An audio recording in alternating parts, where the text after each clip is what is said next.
Two men journey to the bars and restaurants of Scandinavia to find amazing beers, always with the same question. Hey, what's on tap? It's time to find out.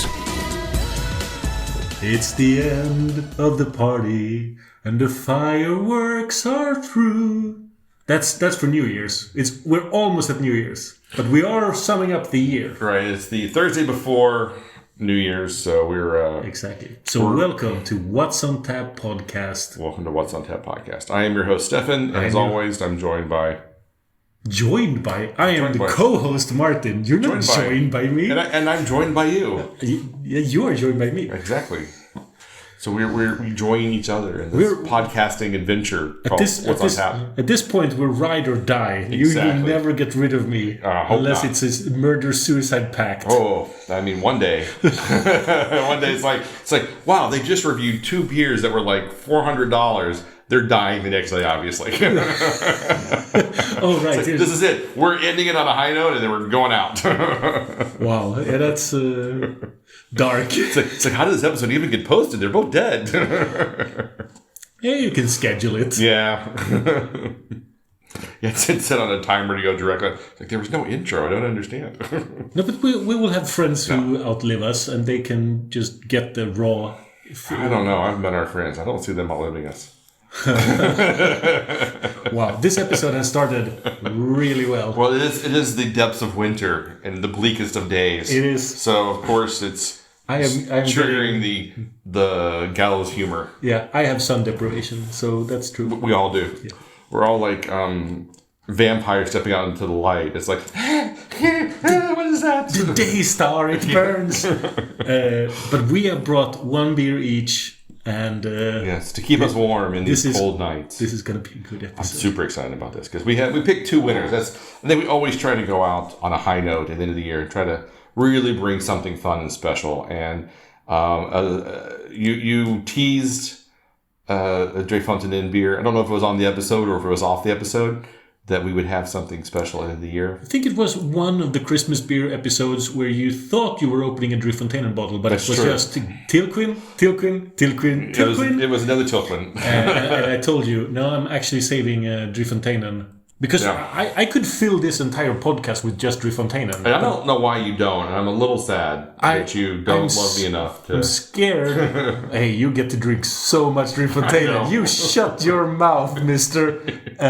I'm scared. I'm trying to have a variation for the podcast. No, it's fun to have a lot of variety. Yes. So one of the things that we've discovered, and one of our friends I didn't know this before Bjorn mentioned this, or maybe it was Pontus, but he said, hey, if you go to Wheel of Style badge, you can see the styles of beer you've had and the styles of beer you haven't had. And we're getting down to those levels where you're just kind of like, I think this is one style that's only done in like the French Alps and doesn't export kind of stuff. Right. So I'm missing low alcohol mead. Yeah. Wow. I'm also missing... I looked up low alcohol mead and said, can you even really buy a low alcohol mead? And to be honest with you, I really had a hard time finding any brewer in the world that was making a low alcohol mead. Wow. Another style, I have like 5 or 6 styles I've never tried. One of them is chicha. The ancient Central American, almost Inca, Maya style beer, where you chew corn and your mouth enzymes activate the brewing process. Yes. So all chicha have human saliva in them.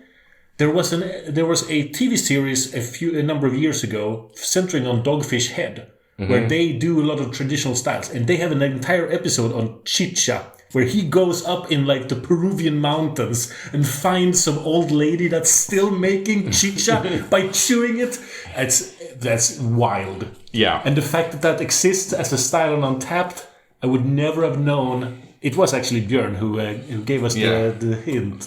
This is how you check which... So since then, I've checked off at least 5 or 6 styles that I thought I had tried at this point that were pretty easy, low bar to clear. Like, for some reason, Black and Tan is a style, which I thought Black and Tan was actually a drink. A drink, yeah, like a beer cocktail where it's Harps on the bottom and Guinness on top. Yep. But apparently you can buy a can in the store. I mean, brewers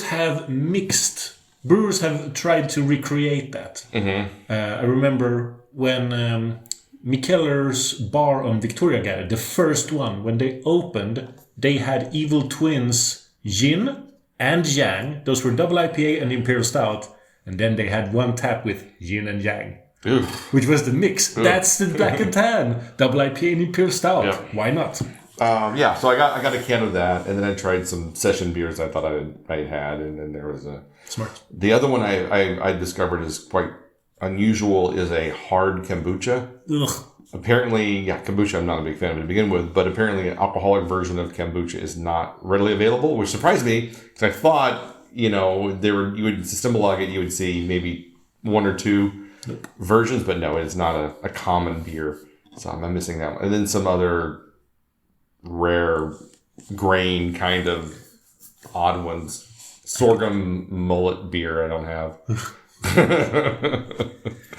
But it would be fun, like later in the year, if we ever find one of these, we'll have to make sure we review it on the show. Yes. It would be definitely, I think, worthy to talk about. Next year, let's try to close that number. That was one of my plans for next year, was to try to close that gap and get down to just the impossible styles to get like the one where you have to lager. Maybe we'll have to get...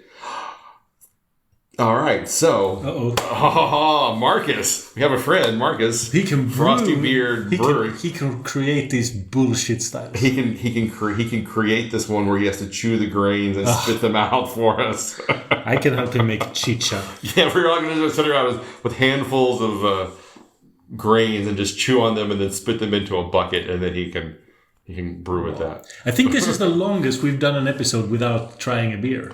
We are almost 7 minutes in. Wow. So yeah, let's talk about the beer. What do we bring today? I brought a Fonteinen Zenne Frontera, and it's season 1819, and it's blend number 94. So Zenne Frontera is, I think they're all... This one is aged on Oloroso, Amontillado, and Pedro Jimenez sherry casks. Yes. Jimenez. Pedro Jimenez. Yeah. Jimenez. Probably. Yeah, of course. But the Zenne, what is it? Zenne Frontera, these are all sherry cask aged in some sort, correct? Yeah. I mean, Pedro Jimenez is sherry casks. Yes. Oloroso and Amontillado, those are probably sherry. I think they are. Well. I think that's the whole thing for this particular. And I mean, it's not cherry style. Fruit; it's sherry the drink. Sherry the drink, yes. So I love Fonteinen, and I love the Zenne Frontera series. Blend 1 and Blend 2, batch 1 or batch 2, go for a lot of money. Batch 1, you'll have to pay up like 500 euros for. Nice. That sucks. Yeah. Low run, and no one knew what it was, and it was hard to get even when it came out. So batch 2, you can get it for about 250 to 300 euros. And you have like 3 bottles of it? We've drank every bottle I've owned. We've drank. You've helped share every early batch I've ever owned. Well, let's jump into this one. Cheers. It looks kind of murky, but it smells really great. It's very lambic-y. It's very kind of green apples and straw and a little funkiness to it. Straw is a good one. Definitely green apples, but also lemon. Well, this is a lot of like Meyer lemon, real lemon juice punch. Almost like pure lemon juice. It's kind of strange. I'm having difficulties finding any actual sherry.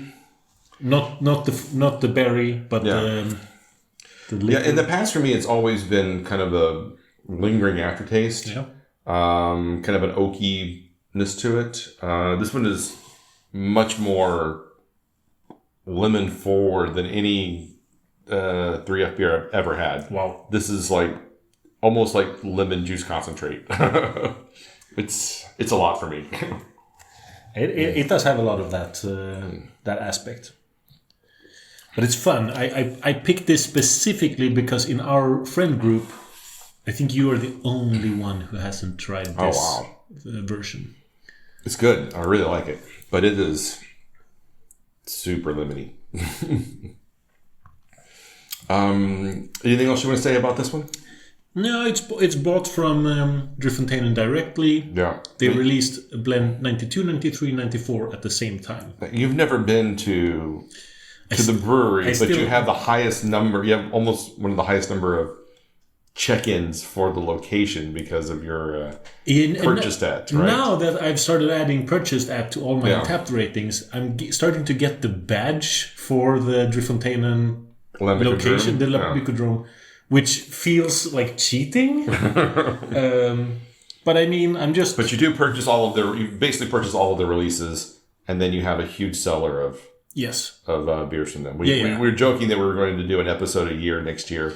And Martin was like, well, I could basically just bring a Fonteinen every episode. Yes. And we'd still have over 700 bottles left. So it's true. I own more than 500 different Fonteinens. Wow, that's really impressive. And multiples of most. All right, cool. So what do you rate this one? 4.5, I think. I'm going to give it a 4.25. That's fine. I still really like it, but the lemon and acidicness kind of overwhelms a little bit for me. I think if you let it air out a little bit more, I think you'll like it even. All right. Well, we're definitely going to finish this bottle, so don't worry about that. All right. So I brought a Lervig Basqueland collab, and I believe the beer I brought as day 24 last year was a Lervig off the rack as well. It was. Yeah. So this is an off the rack port. It's a port wine barrel aged imperial stout. Comes in at a really light, super drinkable 13.4%. Nice. So it's super, super easy to drink. This was a strong imperial stout aged for 9 months in rich, freshly emptied Portuguese tawny port barrels, delivering a complex flavor profile with notes of spiced red fruits, stewed cherries, and raisins. What I like about this is I can actually read the text on the side of the bottle, and it's not like it's not like, oh, here's a light pink label, and then we're going to put even lighter pink text on top of it. And I'm like, who is supposed to read this? I'm not colorblind, but that label is impossible to read.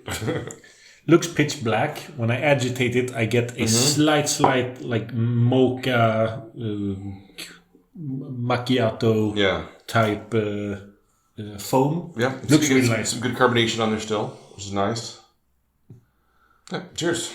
Cheers. The aroma is kind of muted. I think the beer will deliver in the flavor. Mm-hmm.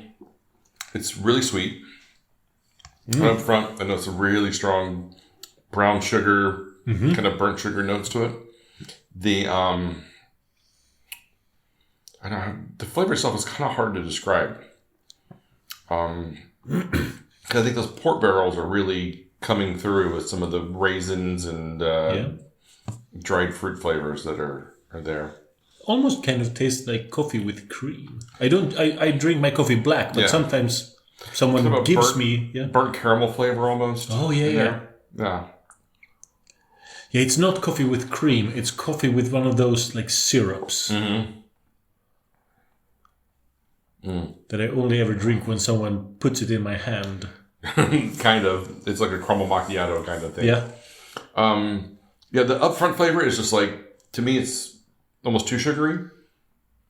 But then as you swallow it and it starts to kind of mellow, you get a lot of warmth, and like I said, those burnt notes start coming through, and you get a lot more different flavor profiles shining, which is really, really nice. But I like burnt sugar or caramelized sugar. Yeah. Is the Maillard process, is that something that makes caramelization happen?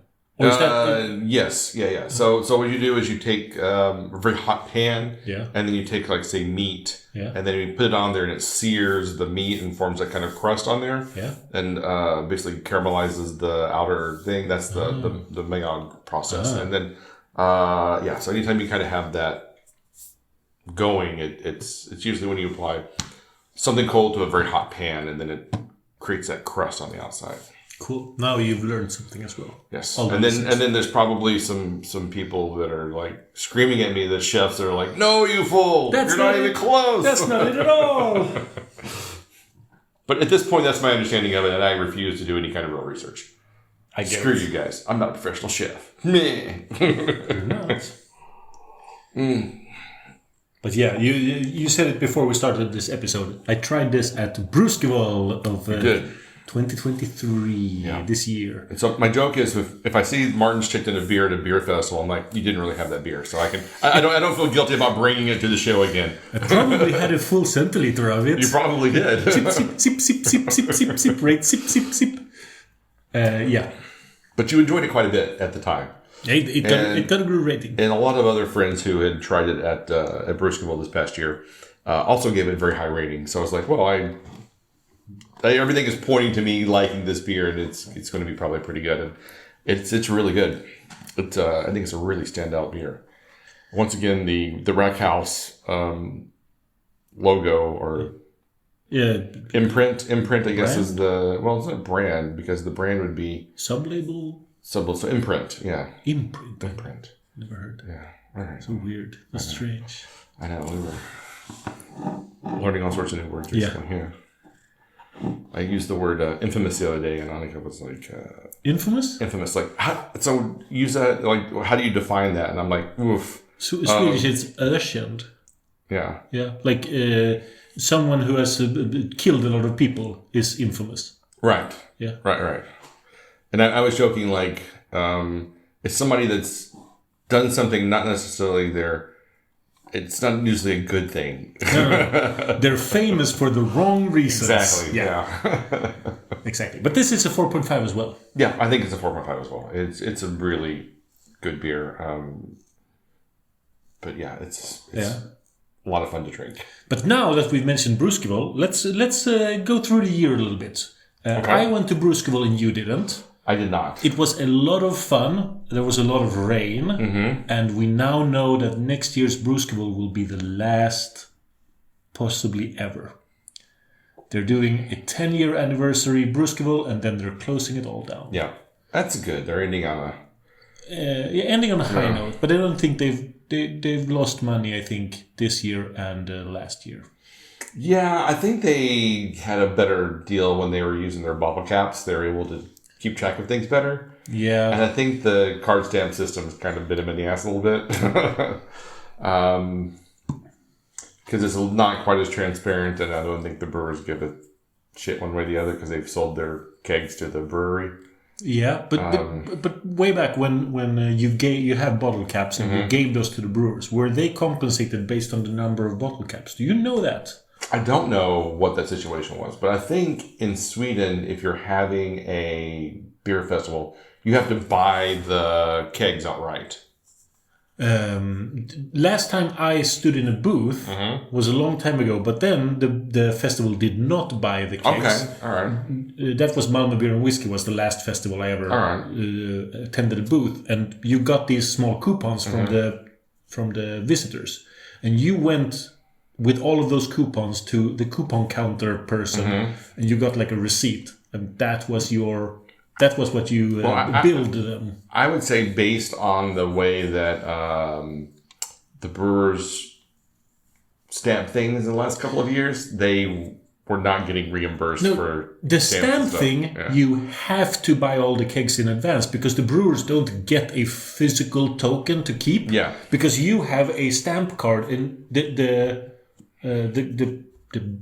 consumer keeps the stamp card. It's not done yet. Yeah, and maybe that's when they switched to that system is what kind of cost them. Yeah. That wouldn't surprise me at all. But next year will be fun. Yeah. You bought your ticket? Yeah. Okay. I bought it early bird. They have until end of the month to do the early bird. Yeah, so not a lot of time left. No. I remember the first year I went, I volunteered. And I volunteered in the merchandise booth, and that was a lot of fun. Drank a lot of free beer. I can imagine. And it was the first year that the McKellar twins were there. And one of them left midway through the first day and then never returned. I don't remember which one it was now. But it was quite the ordeal because everyone was like, "Oh my god, I can't believe they got both of them, Evil Twin and McKellar, to show up at the same festival at the same day within spitting distance of each other." I mean, they were on the opposite sides of the festival, but at the same time, the fact that they were both there and they both had this kind of blood feud against each other that at the time was at its peak of pettiness. Right. It was quite fun to see that. But yeah, so I hope to go. I haven't bought my ticket yet, but I'm going to purchase it soon. Right. And then we had MBCC, McKellar Beer Celebration Copenhagen, where I went for all the sessions. And there was leading up to that, there was a lot of talk among people who have bought tickets. Like, you had an option to opt out. Breweries were getting removed from the list and replaced with others. And I knew a few people who actually took that deal, like, give me my money back. But I went, and everyone who went got a super discounted deal for next year's.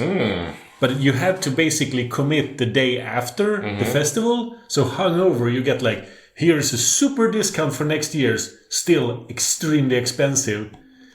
Take the deal now or forever lose this discount. So I just, here's all my money.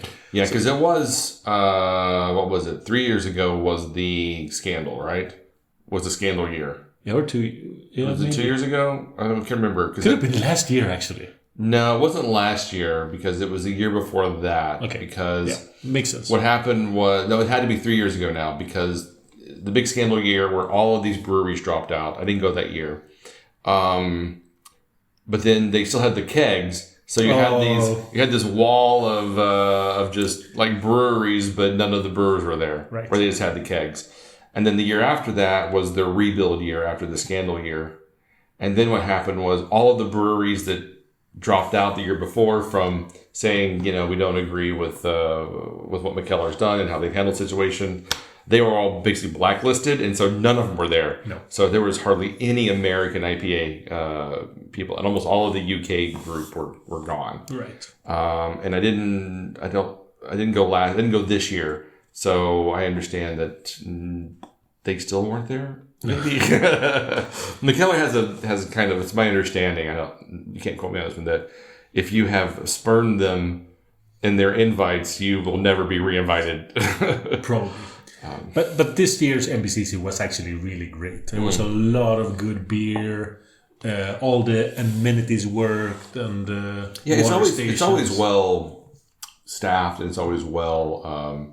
It's run very, very professionally. I would say it's, of all the beer festivals, it seems to be the best put together because they have a fixed indoor facility that has all the amenities that you need, and it's real easy to use. Right. And then you and I went to Malmo Beer and Whiskey together with press passes. And I think we had a lot of fun. We did. The quality of the beers and the brewers was obviously lower than other festivals, but that didn't stop us from having an amazing time and getting some really good interviews. So and we got to talk to a lot of brewers we wouldn't normally get to talk to, which is really nice. So now we need to start petitioning and lobbying for new press passes for that festival, I think. I don't think that'll be a problem. I think what we should also do is we should try to go to one not in Sweden. Yeah. We should try to do like Billy's or MASH or one of those, because that would be fun. Estonia. Yeah. Or the, is it Czech or Budapest Beer Week? Is it called? Yeah, that would be fun as well. That would be fun. Yeah, so we need to like plan one of these kind of beer trips to go somewhere and record a few episodes. That'd be a lot of fun. But getting press passes to Malmo Beer and Whiskey this year was a lot of fun. It was a lot of fun. So beer festival wise, we both skipped all in. That's a shame. Yeah. We know Björn went there and had a good time, but he didn't manage to drink a lot of beers because he was so focused on doing interviews. It's true. He had his calendar. He had to get all that done, and that I don't know where we stand in the calendar, but I hope we did well. Yeah, we'll see. Yeah, everyone else does. Yep. So that's pretty much the year in beer. I don't know how many. Keep talking. How many what? How many beers I've had this year? Oh, that's a good question. It was probably a few thousand.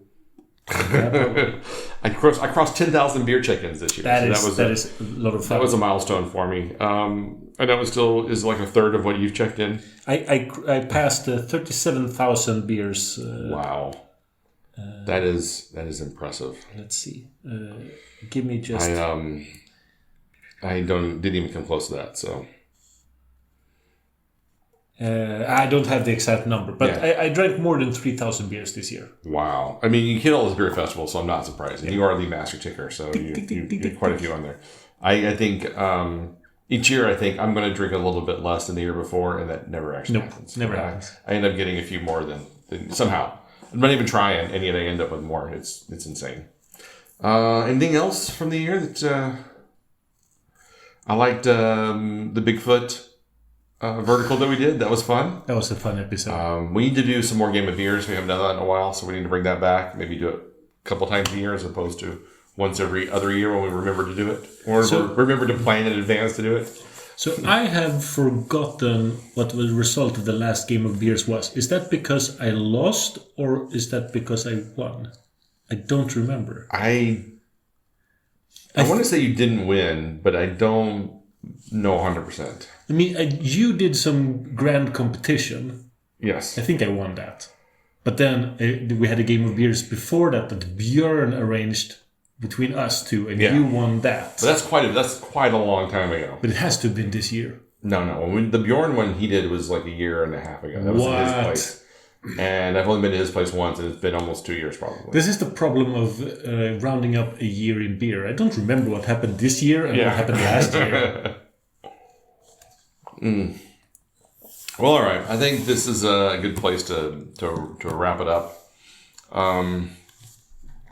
Man, it's been a great year. Yeah. I've really enjoyed doing the podcast with you. I'm looking forward to the next year. We're over 550 episodes, which is insane. That is insane. I don't know what the largest private podcast is in Sweden, like how many episodes they've run, but I have to imagine we're in the contention for one of the most prolific. I mean, when it comes Swedish to podcasts, when it comes to beer podcasts, no one is even close. True. But when we start looking over 550 episodes, then you start thinking, well, okay, so if it's not put out by, say, the professional media, and we're like SVT kind of levels, what other podcasts are as prolific because they're putting out once a week kind of stuff. So that's interesting. No, we're just the best. We are the best. I think that we can conclude that we are the best. Well, and the most humble. Oh, absolutely. Everyone else can suck it. Exactly. Yeah. You can find us online at What's on Tap Podcast, Instagram, YouTube.